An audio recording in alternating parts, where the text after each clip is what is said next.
সিলেটে ছাত্রলীগ নেতা বদরুলের হামলায় আহত খাদিজা এখনো লাইফ সাপোর্টে। 72 ঘন্টা পরে আমরা সব সিচুয়েশন অফ করে দেখব যে নিউরোলজিক্যালি কতটুকু রেসপন্ড করে। উই আর হোপফুল, ক্ষীণ হইলেও আমরা হোপফুল। আদালতে বদরুলের স্বীকারোক্তিমূলক জবানবন্দি, দৃষ্টান্তমূলক শাস্তির দাবিতে আজও উত্তাল সিলেট।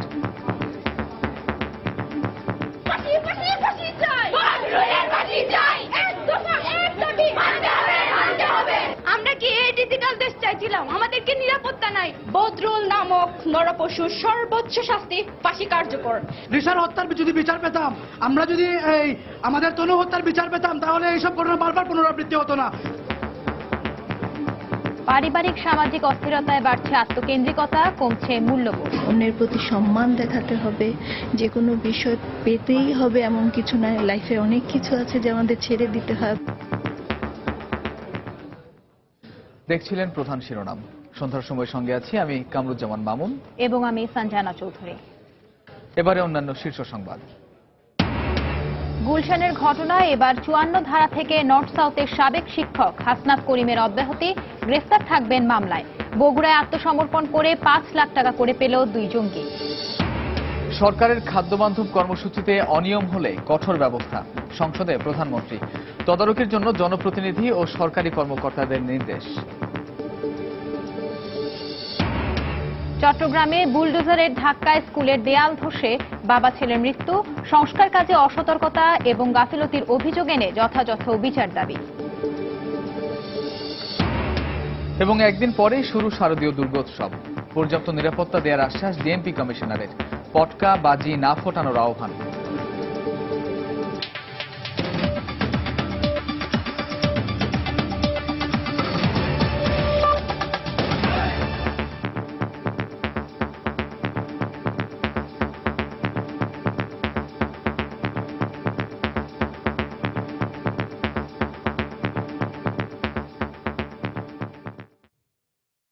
ছাত্রলীগ নেতার বর্বরতার শিকার সিলেটের কলেজ ছাত্রী খাদিজা বেগমের শারীরিক অবস্থার কোনো উন্নতি হয়নি। চিকিৎসকরা জানিয়েছেন 72 ঘন্টা পরেই বোঝা যাবে তার আসল অবস্থা। তবে তাকে বাঁচাতে সর্বোচ্চ চেষ্টাই চালানো হচ্ছে। এদিকে হাসপাতালে খাদিজাকে দেখতে এসে অভিযুক্ত বদরুলের সর্বোচ্চ শাস্তি দাবি করেছেন মানবাধিকার কমিশনের চেয়ারম্যান এবং বিএনপির মহাসচিব। আর মহিলা ও শিশু বিষয়ক প্রতিমন্ত্রী বলেছেন, এ ঘটনায় করা মামলার বিচার বিশেষ ট্রাইব্যুনালে করার উদ্যোগ নেবেন তারা। মঙ্গলবার বিকেলে অস্ত্রোপচারের পর থেকেই স্কয়ার হাসপাতালে লাইফ সাপোর্টে রাখা হয় সিলেট এমসি কলেজের ছাত্রী খাদিজাকে। তার সবশেষ অবস্থা জানতে দিনভর উৎকণ্ঠায় থাকেন স্বজনরা। বেঁচে থাকার সম্ভাবনা ক্ষীণ হলেও আশায় বুক বেঁধে অপেক্ষায় থাকেন তারা। হাসপাতাল কর্তৃপক্ষ জানায় আরো 2 দিন অতিবাহিত হলেই বোঝা যাবে তার শারীরিক অবস্থার উন্নতি। 72 ঘন্টা পর্যন্ত উনি ভেন্টিলেটরে থাকবেন। 72 ঘন্টা পর শেষ হয়ে গেলে আমরা সিচুয়েশন অফ করে দেখব যে তার নিউরোলজিক্যাল স্ট্যাটাস ইমপ্রুভ করেছে কিনা। উই আর হোপফুল, ক্ষীণ হইলেও আমরা হোপফুল। খাদিজাকে দেখতে রাজধানীর স্কয়ার হাসপাতালে আসেন মানবাধিকার কমিশনের চেয়ারম্যান। বলেন, আইনের শাসন প্রতিষ্ঠায় এই ঘটনার দ্রুত বিচার নিশ্চিত করতে হবে সরকারকেই। একই দাবি জানান বিএনপির মহাসচিব মির্জা ফখরুল ইসলাম আলমগীর। জনসাধারণ বদরুলকে ধরিয়ে দিয়েছে, পুলিশ সেটির উপর তদন্ত এখন করছে। এখানে কিন্তু আমরা পুলিশের কৃতিত্ব দেখতে পাইনি এখন পর্যন্ত। পুলিশের কৃতিত্ব আমরা তখন দেখতে পাবো যদি পুলিশ দ্রুততম সময়ের মধ্যে, সেটা 1 সপ্তাহ লোক 15 দিনের মধ্যে পুলিশ যদি চার্জশিট দেয়। মানুষের স্বাধীনভাবে চলাফেরা করা সম্পর্কে মানুষের ভিতরে শঙ্কার সৃষ্টি হয়েছে। এই ক্ষেত্রে রাষ্ট্রের একটি দায়িত্ব রয়েছে মানুষকে শঙ্কামুক্ত করার জন্য। তীব্র নিন্দা জানাচ্ছি এবং এই ঘটনা থেকে আবারও প্রমাণিত হয়েছে যে সন্ত্রাসীরা কোথায় প্রশ্রয় পাচ্ছে। পরে সেখানে আসেন মহিলা ও শিশু বিষয়ক প্রতিমন্ত্রী মেহের আফরোজ চুমকি। বলেন, অভিযুক্ত বদরুলের বিচারে কোনো ছাড় দেওয়া হবে না। প্রকাশ্য দিবালোকে একটা ঘটনা ঘটেছে, সেখানে অনেকে দেখেছে, অনেকে মোবাইলে ছবি তুলেছে। এই মোবাইলে ছবি তোলার চাইতে তাকে রক্ষা করাটা ছিল তাদের জন্য জরুরি। তাকে তো ছাড় দেওয়ার প্রশ্নই আসে না। আমি মনে করি বিশেষ ট্রাইব্যুনালে দ্রুত এর বিচার করা অবশ্যই জরুরি এবং সেক্ষেত্রে আমরা আমাদের পদক্ষেপ গ্রহণ করব। সোমবার বিকেলে পরীক্ষা শেষে সিলেটের এমসি কলেজ থেকে বাসায় ফেরার পথে ধারালো অস্ত্র দিয়ে খাদিজাকে কুপিয়ে আহত করে শাহজালাল বিশ্ববিদ্যালয়ের ছাত্রলীগ নেতা বদরুল আলম। স্থানীয় হাসপাতালে নেওয়ার পর অবস্থার ক্রমশ অবনতি হতে থাকলে মঙ্গলবার সকালে তাকে ঢাকায় আনা হয়। তাফসির বাবু, সময় সংবাদ, ঢাকা। সিলেটের আউশা গ্রামে সৌদি প্রবাসী মাসুক মিয়ার 3 ছেলে ও মেয়ে খাদিজাকে নিয়েছিল সুখের সংসার, কিন্তু সবকিছু ভেঙে তছনছ হয়ে গেছে তাদের। একসময় গৃহশিক্ষক শাহজালাল বিশ্ববিদ্যালয়ের শিক্ষার্থী ও ছাত্রলীগ নেতা বদরুল পড়ানোর নামে উচ্ছৃঙ্খল আচরণ করায় তাকে বিদায় করে দেওয়া হয়। এরপর আরও বেপরোয়া হয়ে ওঠে সে। শেষ পর্যন্ত বদরুলের চাপাতির কোপে এখন ঢাকার স্কয়ার হাসপাতালে মৃত্যুর সঙ্গে লড়ছেন খাদিজা। এই ঘটনায় বাকরুদ্ধ খাদিজার মাসহ পরিবারের সবাই চান দৃষ্টান্তমূলক শাস্তি। বিস্তারিত ইকরামুল কবিরের রিপোর্টে ছবি তুলেছেন দিগেন সিংহ। আজ 2টা দিন ধরে আমার বাচ্চা আমি দেখি না, আমারও খাদিজা। যে মেয়েকে এক পলকের জন্য চোখের আড়াল করতেন না মা মনোয়ারা বেগম, সেই মেয়ে মৃত্যুর সঙ্গে লড়ছে হাসপাতালের বিছানায়। এখন আহাজারি করা ছাড়া আর কি করার আছে তার?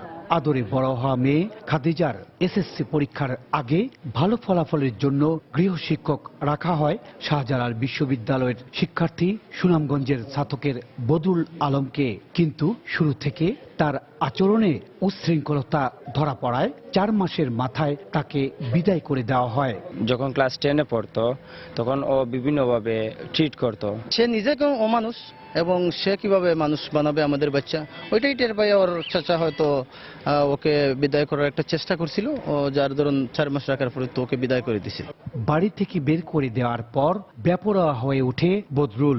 মুঠোফোনে উত্ত্যক্ত করতে থাকে খাদিজাকে। এতে বন্ধ করে দেওয়া হয় খাদিজার ফোন। ইতারি অবস্থা দেখে আর বাচ্চাগুলো মোবাইলটা হাতে লইছি আজ 8-9 মাস ধরে। যে বোন নাওয়া খাওয়া করিয়ে দিত সেই বোন কাছে নেই। প্রতি মুহূর্ত কাটছে কষ্টে আদরের ভাই বোনদের। যখন একটি কুপানো হয়েছে তখন আমার বোনের অনেক কষ্ট হয়েছে, আমি বলতে পারবো না। আমার বোন ছাড়া আমার ঘুম লাগে না, আমি ঘুমাইতেও পারি না। সিলেট সরকারি মহিলা কলেজের ছাত্রী খাদিজা আক্তার নার্গিস সোমবার এমসি কলেজ কেন্দ্র থেকে বিকেলে স্নাতক 2য় বর্ষের চূড়ান্ত পরীক্ষা দিয়ে বের হয়। এরপরই কলেজ ক্যাম্পাসে ছাত্রলীগ সাবি শাখার সহ সম্পাদক বদরুল আলম ধারালো অস্ত্র দিয়ে এলোপাথারি কুপিয়ে মারাত্মকভাবে জখম করে। অবশ্য পরে তাকে ছাত্ররা ধরে গণপিটুনি দিয়ে পুলিশে দেয়। ইকরামুল কবির, সময় সংবাদ, সিলেট। কলেজ ছাত্রী খাদিজার ওপর বর্বর হামলার প্রতিবাদে আজও উত্তাল সিলেট। বিভিন্ন শিক্ষা প্রতিষ্ঠান ও সংগঠন বিক্ষোভ মিছিল ও সমাবেশ করেছে।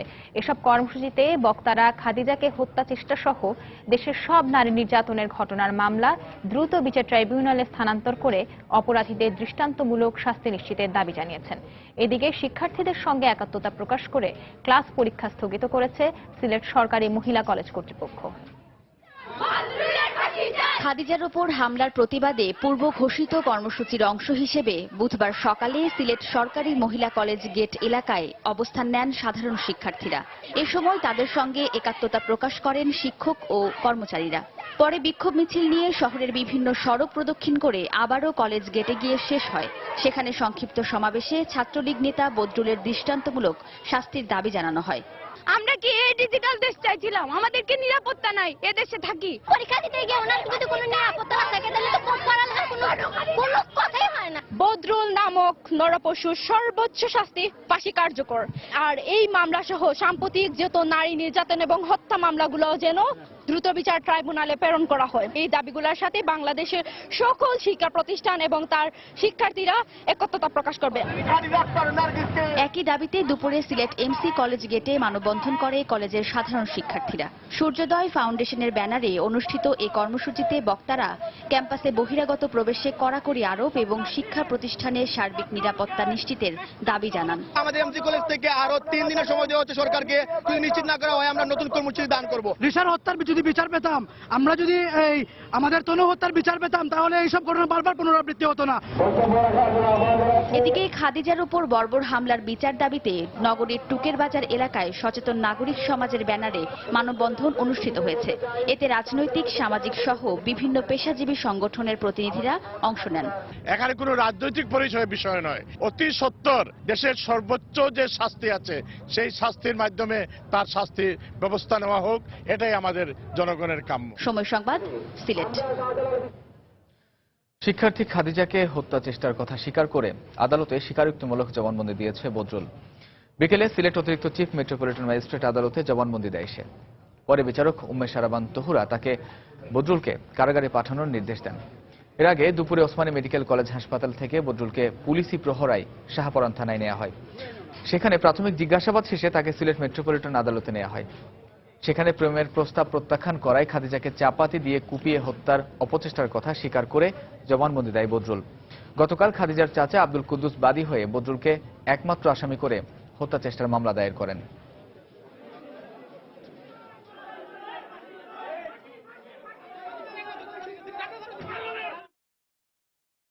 একদিকে অপরাধের শাস্তি না হওয়া, অন্যদিকে সামাজিক অবক্ষয়, পাশ্চাত্য সংস্কৃতির প্রভাব, পারিবারিক ও সামাজিক অস্থিরতার কারণে মূল্যবোধের অভাব দেখা দিচ্ছে সমাজে। পাশাপাশি মানুষের মধ্যে আত্মকেন্দ্রিকতা বেড়ে যাওয়ায় একজনের প্রতি আরেকজনের সম্মানবোধ কমে যাচ্ছে। এসব কিছুর সমীকরণের কারণেই ঘটছে খাদিজা অথবা রিশার উপর হামলার মতো ঘটনা। এই পরিস্থিতিতে সর্বস্তরে সচেতনতা বাড়ানোর তাগিদ দিলেন বিশেষজ্ঞরা। সেলিয়া সুলতানার রিপোর্ট। সিলেটের এমসি কলেজে প্রেমের প্রস্তাবে প্রত্যাখ্যাত হয়ে ছাত্রলীগ কর্মী কুপিয়ে মারাত্মক জখম করে ছাত্রী খাদিজাকে। এর আগে 24 ফেব্রুয়ারি মাধবপুরে প্রেমের প্রস্তাবে রাজি না হওয়ায় স্কুল ছাত্রীর মা বাবাকে পেটানো হয়। সেপ্টেম্বরে মাদারীপুরের কালকিনিতে একই কারণে স্কুল ছাত্রীকে ছুরিকাঘাতে হত্যা করে বখাটেরা। দেশের আনাচে কানাচে ঘটে যাওয়া এসব ঘটনা যে বিচ্ছিন্ন নয় তা বোঝা যায় প্রেমের প্রস্তাব প্রত্যাখ্যান করায়, যখন রাজধানীর উইলস লিটল ফ্লাওয়ার স্কুলের ছাত্রী রিশাকে জনসম্মুখে ছুরিকাঘাত করা হয়। সমাজবিজ্ঞানীরা বলছেন সমাজে পরিবর্তন হচ্ছে, কিন্তু প্রতিযোগিতামূলক সমাজ ব্যবস্থায় এখন মানুষ অসহিষ্ণু ও আত্মকেন্দ্রিক হয়ে যাচ্ছে। ইন্ডিভিজুয়ালিস্ট সোসাইটি সেটা বাংলাদেশে এক্সপ্যান্ড করছে, সেটা যে কোনো দেশের মতো। এবং মানুষ যখন খুব বেশি ব্যক্তি স্বাতন্ত্র্যবোধ কিংবা তার মধ্যে ব্যক্তি স্বার্থপরতা কিংবা তার মধ্যে সেলফ ইন্টারেস্ট সিকিংটা যখন বাড়তে থাকবে, তখন এই ধরনের আমরা ভায়োলেন্ট বিহেভিয়ার দেখতে পারি। অন্যের প্রতি সহনশীলতার অভাব, ওখানে সহনশীলতা দেখাতে হবে, অন্যের প্রতি সম্মান দেখাতে হবে। যে কোনো বিষয় পেতেই হবে এমন কিছু না, লাইফে অনেক কিছু আছে যে আমাদের ছেড়ে দিতে হয়, আবার কিছু কিছু জিনিস পেলে ভালো। এই ব্যাপারগুলো আসলে বাবা মার জায়গা থেকে শেখাতে হয়। আমরা যদি সাইকোলজিক্যাল পয়েন্টে বলি, সেটা হচ্ছে যে ভুল আচরণটা আসলে সঠিকভাবে পানিশড হচ্ছে না। এদিকে এ ধরনের ঘটনার কোনো বিচার না হওয়া ও শাস্তি না পাওয়ায় পুনরাবৃত্তির অন্যতম কারণ বলে মনে করেন এই মানবাধিকার কর্মী। 3-4 জন লোক মোবাইল ফোনে তারা ভিডিওটা তুলেছে। আমরা প্রতিরোধ করার ব্যাপারে কি করলাম সেটা কিন্তু আমার একটা বড় প্রশ্ন। যখন আসামি ধরা পড়া যায় 15 দিনের ভিতরে চার্জশিট হয়ে যাবে। আমরা দেখতে চাই এখানে 15 দিনের ভিতরে। এখনই স্বরাষ্ট্রমন্ত্রী বললেন যে হলো একেবারে সবকিছু তা আমরা করে ফেলবো। এই ধরনের বিচারগুলো না হওয়ার জন্য কিন্তু এই আসামিরা কিন্তু এই ধরনের ঘটনা, অপরাধীদের এই ধরনের ঘটনা করে আসতেছে। সামাজিক পরিমণ্ডলে এ ধরনের অপরাধের বিরুদ্ধে আরো বেশি প্রতিবাদী ও সচেতনতা বৃদ্ধি করা না গেলে এ ধরনের অপরাধ বেড়েই চলবে বলে আশঙ্কা প্রকাশ করেন তারা। সেলিয়া সুলতানা, সময় সংবাদ। প্রধানমন্ত্রী শেখ হাসিনা বলেছেন, সরকারের খাদ্য বান্ধব কর্মসূচিতে কেউ অনিয়ম করলে তাদের বিরুদ্ধে ব্যবস্থা নেওয়া হবে। বিকেলে জাতীয় সংসদে প্রশ্নোত্তর পর্বে তিনি কথা বলেন। এ সময় তিনি এ কর্মসূচি তদারকির জন্য জনপ্রতিনিধি ও সরকারি কর্মকর্তাদের প্রতি নির্দেশ দেন। 500 জন সুবিধাভোগীর জন্য একজন করে ডিলার নিয়োগ দেওয়া হয়েছে এবং ইউনিয়ন পরিষদের চেয়ারম্যান সহ যারা জনপ্রতিনিধিরা এই তালিকা করছেন, এই তালিকায় কোনো জায়গায় যদি কোনো গরমিল থাকে, অর্থাৎ অনিয়ম থাকে, অর্থাৎ একেবারে হতদরিদ্র যাদের জন্য এই কার্ড সেটা না দিয়ে অন্য কাউকে দিয়ে থাকে, তাহলে আমি অবশ্যই এখানে আমাদের মাননীয় স্পিকার আপনার মাধ্যমে আমাদের জাতীয় সংসদের সদস্যরা আছেন, তাদেরকে আমি অনুরোধ করব স্ব এলাকায় এই তালিকাগুলি যেন তারা নিজেরা একটু পরীক্ষা করে দেখেন। পাশাপাশি আমাদের সরকারি কর্মকর্তা যারা এর সঙ্গে সম্পৃক্ত, তাদেরকে আমার অনুরোধ থাকবে যে তারা এটা দেখবেন যে কোথাও এই ধরনের কোনো অনিয়ম হয়েছে কিনা। যদি কেউ অনিয়ম করে অবশ্যই তাদের ভিতরে যথাযথ ব্যবস্থা নেওয়া হবে। যারা ডিলার হয়েছে তাদের ডিলারশিপ বাতিল করে দেওয়া হবে, আর নির্বাচিত প্রতিনিধি তারা যদি কোনো অনিয়ম করে তার বিরুদ্ধে আমরা যথাযথ ব্যবস্থা নেব। এর আগে সকালে নিজ কার্যালয়ে ন্যাশনাল স্কিল ডেভেলপমেন্ট কাউন্সিল এনএসডিসির চতুর্থ সভার সূচনা বক্তব্যে প্রধানমন্ত্রী শেখ হাসিনা বলেন, টেকসই উন্নয়ন লক্ষ্যমাত্রা অর্জনে মানব সম্পদের উপর জোর দিতে হবে। দেশীয় প্রবাসীদের বিনিয়োগকে উৎসাহিত করতে ঐক্যবদ্ধভাবে কাজ করতে হবে বলেও জানান তিনি। আমরা দেশটাকে দ্রুত উন্নত করতে চাই, আর উন্নত করতে গেলে সবসময় আমরা মানব সম্পদ উন্নয়নের উপরে বেশি গুরুত্ব দিয়ে এবং যে যে কাজটা করবেন সেই কাজে তার সেই দক্ষতা যেন থাকে সেটাও দেখা। এসডিজি কি করে আমরা বাস্তবায়ন করব, অর্থাৎ যে কোনো উন্নয়নই আমরা করি না কেন সেটার জন্য টেকসই হয়, সেটাই আমাদের সব থেকে বেশি গুরুত্বপূর্ণ।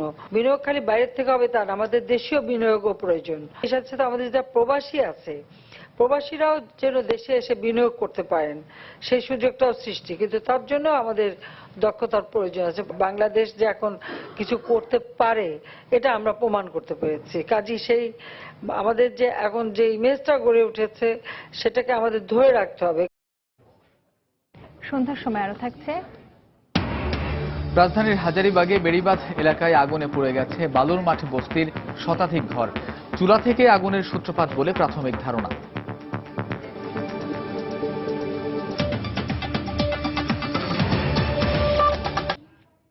গুলশানের হলি আর্টিজান বেকারিতে হামলার ঘটনায় ৫৪ ধারায় দায়ের করা মামলা থেকে সন্দেহভাজন আসামি হাসনাত করিম এবং তাহমিদকে অব্যাহতি দিয়েছেন আদালত। তবে হাসনাত করিমের বিরুদ্ধে দায়ের করা মূল মামলাটি চলবে।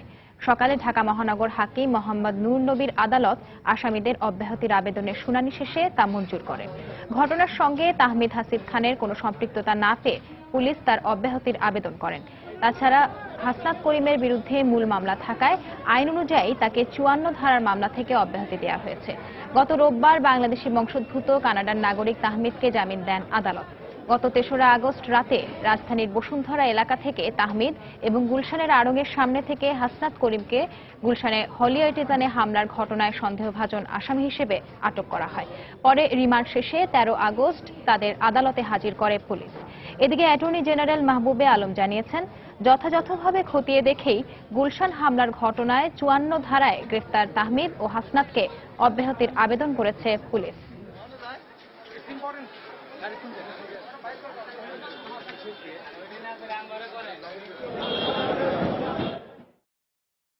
আমাদের স্বরাষ্ট্র মন্ত্রণালয় কোনোরকম চিন্তা ভাবনা না করে বা পুলিশ কোনোরকম চিন্তা ভাবনা বা বিস্তারিত তদন্ত না করে ফাইনাল রিপোর্ট দেয়নি।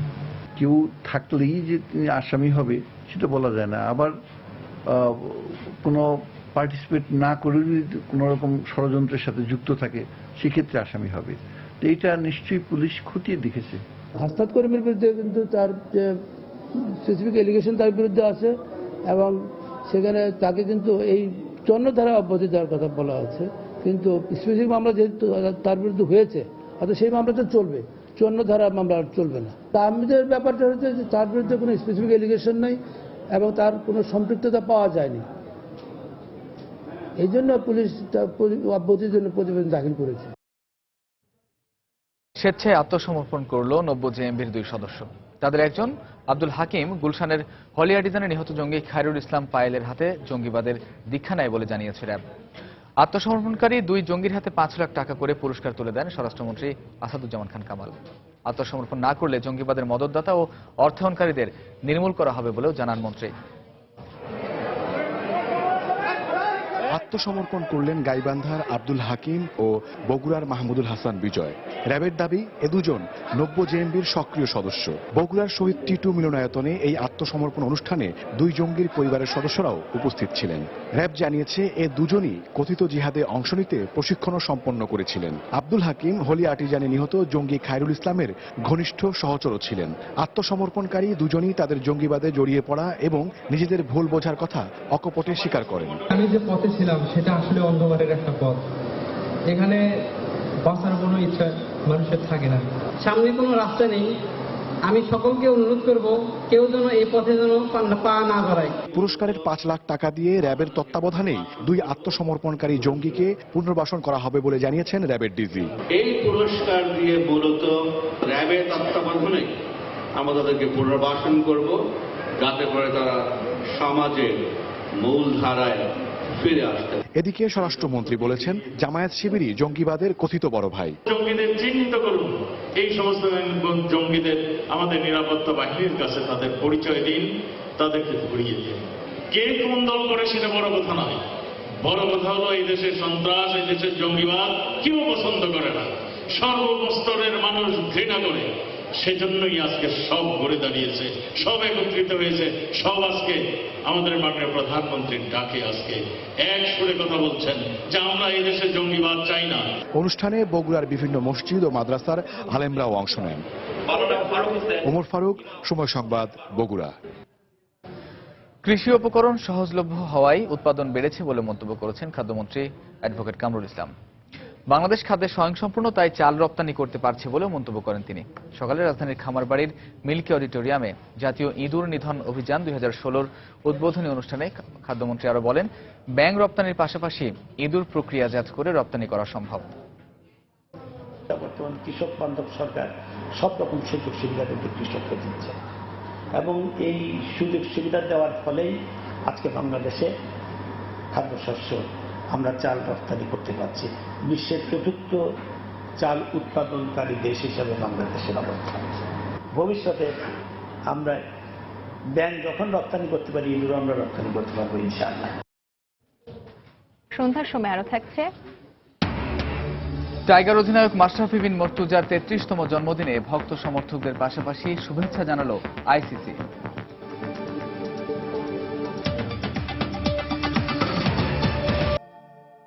চট্টগ্রামের পাথরঘাটায় স্কুলের দেয়াল ধসে বাবা ও ছেলের মৃত্যু হয়েছে। দুপুরে স্কুল পড়ুয়া মেয়েকে আনতে গিয়ে গায়ের ওপর দেয়াল ধসে পড়লে ঘটনাস্থলেই মারা যায় ব্যবসায়ী মাসুদুল হক ও তার ছেলে মাহিদ। স্কুল থেকে তখনও বের না হওয়ায় প্রাণে রক্ষা পায় মেয়ে। মাঠে সংস্কার কাজে অসতর্কতা এবং গাফিলতির অভিযোগ এনে ঘটনার জন্য যথাযথ বিচার দাবি করেছে নিহতের স্বজনেরা। বিস্তারিত জানাচ্ছেন কমল দে।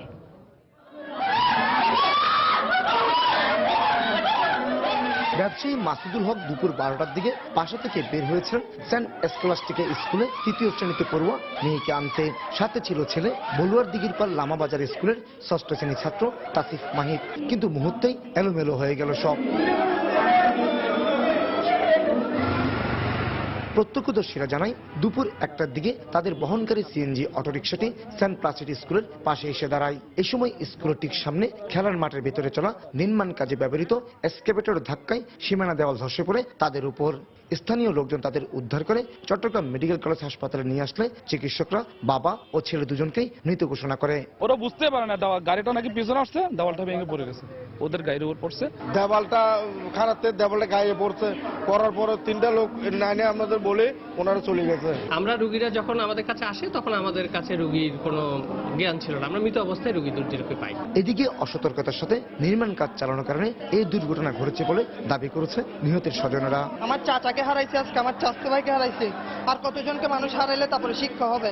অসতর্কতার কারণে আজকে অ্যাক্সিডেন্টটা হলো, 2টা জীবন গেল, এর বিচার চাই। পুরোপুরি গাফিলতির কারণে এক্সিডেন্টের কারণে দুর্ঘটনা হয়েছে।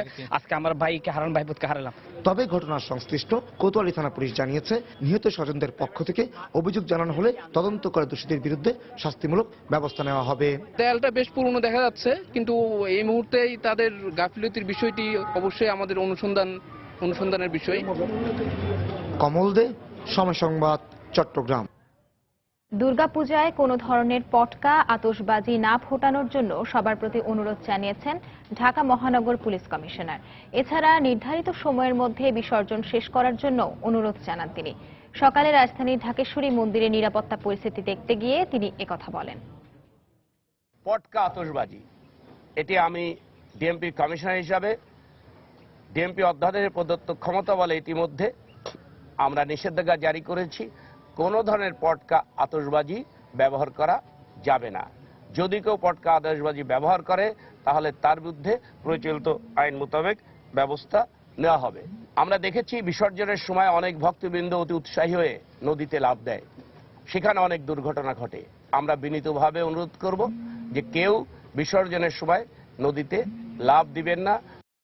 রাজধানীর হাজারীবাগের বেড়িবাঁধ এলাকায় আগুনে পুড়ে গেছে বালুর মাঠ বস্তির শতাধিক ঘরসহ বেশ কয়েকটি দোকান।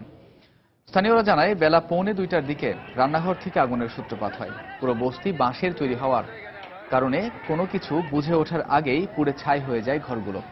বস্তিতে 100-এরও বেশি ঘর ও বেশ কয়েকটি দোকান ছিল বলে জানায় এলাকাবাসী। এদিকে খবর পেয়ে আগুন নিয়ন্ত্রণে কাজ করে ফায়ার সার্ভিসের 7টি ইউনিট। প্রায় 1.5 ঘন্টার চেষ্টার পর আগুন পুরোপুরি নিয়ন্ত্রণে আসে। প্রাথমিকভাবে রান্নার চুলা থেকে আগুনের সূত্রপাত বলে ধারণা করলেও বিষয়টি নিশ্চিত হতে তদন্ত করা হবে বলে জানিয়েছেন ফায়ার সার্ভিসের ঢাকা জেলার উপপরিচালক।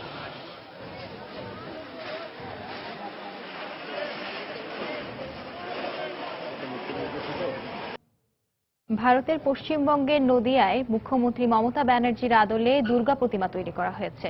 স্থানীয় চকদহ প্রান্তিক ক্লাব এই প্রতিমা তৈরির উদ্যোগ নেয়। ক্লাব কর্তৃপক্ষ জানায় 2011 সালে প্রথমবারের মতো ক্ষমতায় এসে রাজ্যের উন্নয়নে কাজ করে যাচ্ছেন মমতা বন্দ্যোপাধ্যায়। দেবী দুর্গার মতো মমতা 10 হাতে প্রায় সবকিছু সামলে নিচ্ছেন বলে জানান তারা। এই 10 হাত তত্ত্বকে এবারে দুর্গাপূজার থিম হিসেবে নিয়েছেন তারা। প্রতিমাটি তৈরি করেছেন কৃষ্ণগড়ের ঘূর্ণিপটুয়া পাড়ার প্রতিমা শিল্পী সুবীর পাল।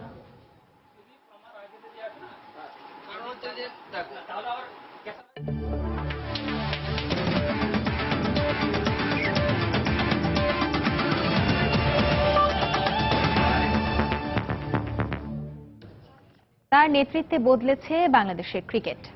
মাঠ এবং মাঠের বাইরে থেকে পুরো দলকে এক সুতোয় গেঁথে বাংলাদেশের সাফল্যের অন্যতম বাহক তিনি। তার প্রতি মানুষের ভালোবাসা আবেগ সীমানা ছাড়িয়েছে অনেক আগেই। দর্শক, বলা হচ্ছে টাইগার অধিনায়ক মাশরাফি বিন মুর্তজার কথা। আজ তার 33তম জন্মদিন। 2 বছর আগে একই দিনে পৃথিবীর আলোয় এসেছিল তার দ্বিতীয় সন্তান সাহেলও। ভক্তদের পাশাপাশি মেসির জন্মদিনের শুভেচ্ছা জানিয়েছে আইসিসি। প্রাণবন্ত প্রাণোচ্ছল মাঠ ও মাঠের বাইরে বরাবরই একই চরিত্র মাশরাফির। সতীর্থদের কাছে অনুপ্রেরণার প্রতীক তিনি। দলের মধ্যে সবচেয়ে অভিজ্ঞ ক্রিকেটার হয়েও সবার কাছে সহজ আর বন্ধুপ্রিয় ম্যাশ।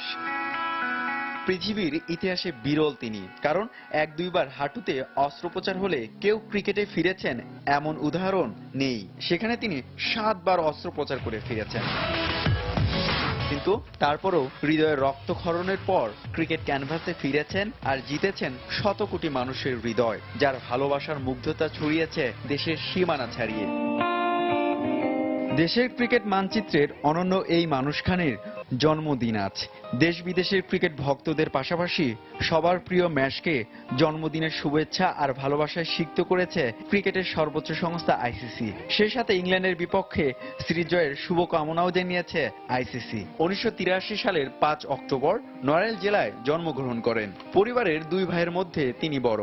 2 সন্তান মাশরাফির, বড় মেয়ে হুমায়রা আর ছোট ছেলের নাম সাহেল মুর্তজা। ফুটবল ও ব্যাডমিন্টনের প্রতি আগ্রহ থাকলেও ছোটবেলা থেকে ক্রিকেটের প্রেমে পড়েন মাশরাফি। বাংলাদেশের হয়ে 2001 সালে জিম্বাবুয়ের বিপক্ষে টেস্টে অভিষেক, আর ওয়ানডেতে অভিষেক একই বছরে। পা দুটো বেইমানি করলেও ঘাড়ের রক্তটা পাকা করে চ্যালেঞ্জ করব নিজেকে। সব মিলিয়ে এই একজন মানুষ বাংলাদেশের হাজারো মানুষের স্বপ্ন সারথি হয়ে উঠেছেন। তাই তো আজকের তার বিশেষ দিনে সবাই বলে উঠছে শুভ জন্মদিন মাশরাফি। হুমায়ুন কবির রোজ, সময় সংবাদ। সন্ধ্যার সময়ের এই পর্যায়ে শীর্ষ সংবাদগুলো জানিয়ে দিচ্ছি আরেকবার। সিলেটে ছাত্রলীগ নেতা বদরুলের হামলায় আহত খাদিজা এখনো লাইফ সাপোর্টে। আদালতে বদরুলের স্বীকারোক্তিমূলক জবানবন্দি। দৃষ্টান্তমূলক শাস্তির দাবিতে আজও উত্তাল সিলেট।